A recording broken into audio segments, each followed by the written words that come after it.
Yes.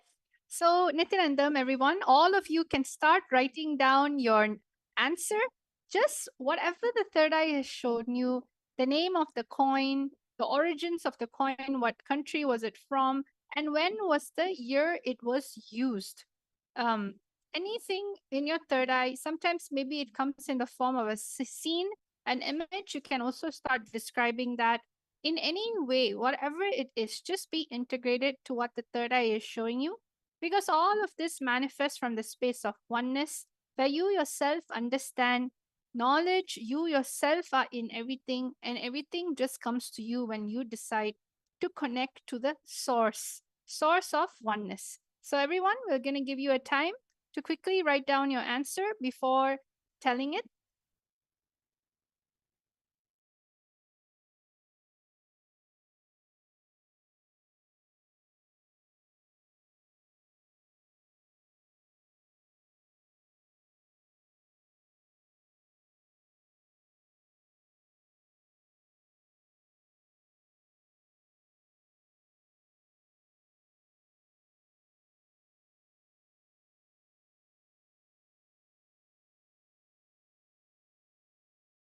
आनन्द परमशिवोऽहम् ॐ नित्यानन्द परमशिवोऽहम् ॐ Nityanand Yes. परमशिवो. We can see a few people who are answering in the chat section. There are many people who are commenting. I request all of you to go ahead. We can see Ma Hiranmayi Mulukutla has posted Shalivahana Shaka. Okay. Go Spirituality has posted Kalana Harappa origin and 3000 years old. Yes. And he has also posted also saw a snake. Okay. Yes. Nityanandam Purna Diwali. I request all of the people who are in the chat section, please go ahead, post your answers, and we are soon going to be revealing the answer. I request all of you to start posting your answers. Anyone else has anything to post? Okay. So now we are going to be revealing the answer. This coin, the name of this coin is the copper square unit elephant type. So actually it is made of copper. It is the elephant type coin. And the origin of this coin is from the Sangam Pandyas in India. This is, again, I'll repeat, the origin of this coin is from the Sangam Pandyas, India. And the year this was used is 300 BCE to 300 CE. So I'll repeat the answer one more time. As you can see in the screen in front of you, this is a copper coin, elephant type. The origin is from the Sangam Pandya civilization in India, and the year it was used in 300 BCE to 300 CE. So actually, ghost spirituality, someone has posted, also saw a snake. Actually, you were able to see that it was related to animals. So here it is, the answer is elephant actually, but you were able to see that it is related to animals. And that is very good. You have manifested one part of it. See, this whole power of Sarvanyatva is exploring that space of oneness and being able to explore and download that knowledge. So a big round of applause for all of you who are able to manifest this round. And I request all of you to take a few moments. You can go to the URL which is projected below, and I request all of you to click on that URL and post your answers over there. You can go to tinyurl.com//Kailasa PM. And you can post your answers there and your experience about your power manifestation. Yes. So actually, there is many people who want to manifest these extraordinary Shaktis. Many of you might be wondering, how can I manifest these Shaktis? Or how can, if you have some friends or family who are wondering, let me tell you the secret. The secret is Diksha, initiation. See, all of these powers are manifested through our third eye. And to awaken your third eye, you need the initiation, the Diksha of an enlightened master. Diksha can happen through three forms, either through Sparsha, touch, Nayana, look, or mantra through words. An enlightened master can transmit initiation through any of these three forms. And right now, we are so blessed to be able to have every day to be able to receive the Nayana Diksha of Swamiji, the direct look falling under Swamiji's eyes through the darshan and everyday satsang. I request all of you to come and join everyday's darshan and satsang and the power manifestation session right after, so that you will be able to awaken your third eye and manifest all of these powers. Also, you saw that we were revealing many interesting things and many interesting secrets about power manifestation. Well, if you want to know more, you can actually come. I request all of you, join Paramashiva Sena. See, by becoming a part, Paramashiva Sena is becoming an ambassador for Paramashiva, becoming an ambassador of Kailasa. You can come and experience the Kailasa lifestyle. You can come and directly experience Kailasa as it is by attending this Paramashiva Sena program. This is your first step to come and be a part of Kailasa, to be a part of the revival of the only ancient Hindu civilizational nation. And with this, we come to the conclusion of this power manifestation session. Just before that, I would like to address one question. And in the comment section, I can see one person has posted, excuse me, but I'm curious. What is the point of this, chanting the Mahavakya, Om Nityananda Paramashivo? See, as I was just explaining, when Swamiji gives us, as an answer to your question, see, when Swamiji gives us the initiation, as I explained, there are three ways. One is through mantra, through word. Just by chanting this japa, Om Nityananda Paramashivoham, this one mantra is infused with so much of life energy. It's infused with so much of power. Just by chanting this mantra, your whole consciousness will just raise to a higher state. So you will be able to connect. See, all of these powers are manifested from the space of oneness to the ultimate, to Swamiji. As we connect to Swamiji as the ultimate, all of these powers manifest only from that space of ultimate. So when you chant this mantra, it is the direct passcode to connect you to that ultimate consciousness. It will raise your whole consciousness. So this is an answer to your question, Sino J. Yes. So with this, we come to the conclusion of this power manifestation session. We thank each and every one of you for joining with us here today. Please do join every day right after the live darshan for the power manifestation session. Let us now conclude with the Purna Mantra. I request all of you to sit with your head, neck and spine in a straight line. Hold your hands in the Atmanjali Mudra.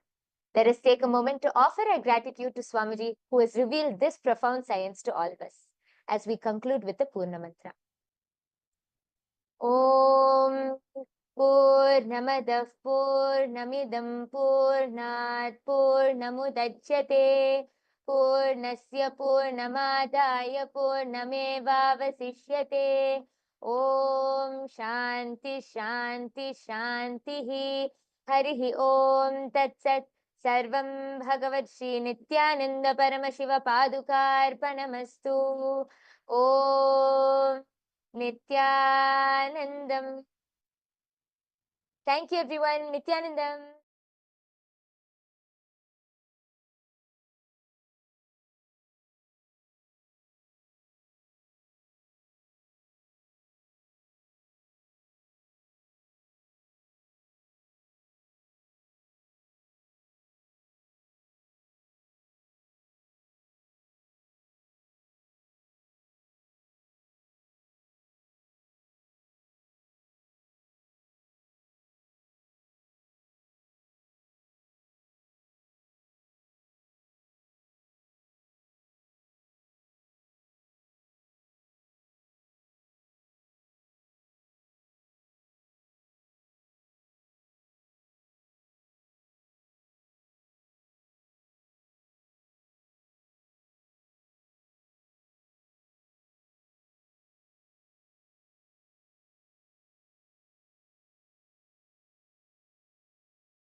श्रीकैलासोन्नतद्वादशान्तश्यामलापीठारूढ श्रीमीनाक्षिसुन्दरेश्वरा भिन्नस्वरूप परशिवपुत्ररत्न Kumar गुरुमण्यतुल्यावतार श्रीपार्वतीस्तन्यपानलब्धदिव्यज्ञान विश्रुतसकलनिगमागमसारभूतद्राविडवेदप्रवक्त्रे श्रीमत्परमशिवकरुणासमधिगतमुक्तामयचतुरश्रयान् गीयमानछत्रचामर श्रीचिह्नकाहलादिसमस्तबिरदावल्यलङ्कृत ज्ञानविज्ञानचक्रवर्ती सर्वजनसङ्घसद्यो निर्वाणदीक्षाव्ययापवर्गवर्ष विश्राण Jimuta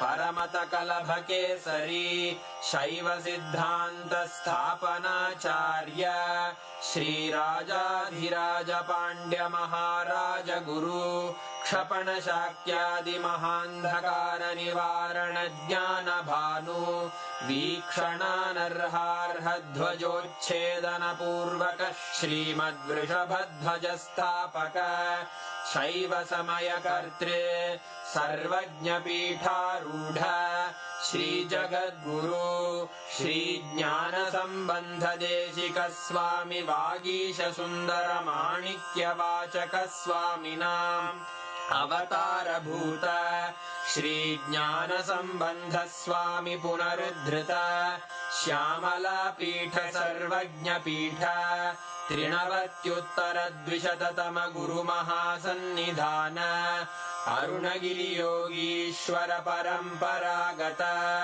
Arunachal सर्वज्ञपीठ गुरुमहासन्निधान Kailash परम्परागत काञ्ची कैलास सर्वज्ञपीठ त्रयस्त्रिंशदुत्तरद्विशततम गुरुमहासन्निधान नित्योत्सव नित्यमङ्गल नित्यकल्याण नित्यरजित कैलास परम्परागत आदिकैलास नित्यानन्दपीठ महासंस्थान महासिंहासन पीठकर्तः साक्षात् श्रीपरमशिव समुद्भूत कैलास परम्परागत वैवस्वतमनु इक्ष्वाकु हरिश्चन्द्र भगीरथ श्रीरामचन्द्र शूरसेन इत्यादि अनवच्छिन्न सार्वभौम चक्रवर्ति परम्परागत चतुष्षष्टि योगिनी मण्डित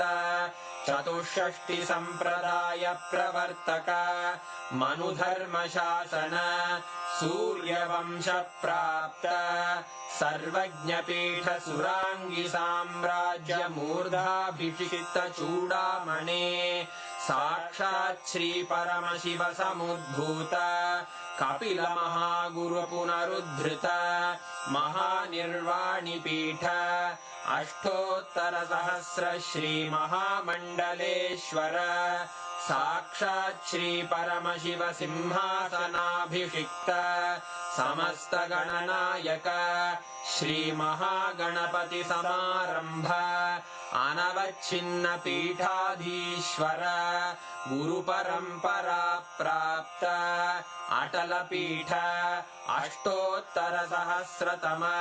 अष्टोत्तर सहस्र श्री अटल पीठाधीश्वर धर्म मुक्ति स्वर्गपुर स्वर्ण पीठ त्रयोविंश गुरु महासन्निधान कैलास परम्परागत आदिपीठ सर्वज्ञ पीठ जगद्गुरो श्री कैलास पुनरुद्धारक श्री कैलास परमाचार्य श्रीमत्परमहंस परिव्राजकाचार्य वर्य सच्चिदानंद प्रणव स्वरूप श्रोत्रिय ब्रह्मनिष्ठ श्रीमज्जगद्गुरु श्रील श्री भगवत् श्री नित्यानंद परमशिव श्री ज्ञान संबंध देशिक परमाचार्य स्वामिन् अत्रागत्य परिपाल्य च अस्मान् विज्ञानवितरणेन विजयी भव जय जय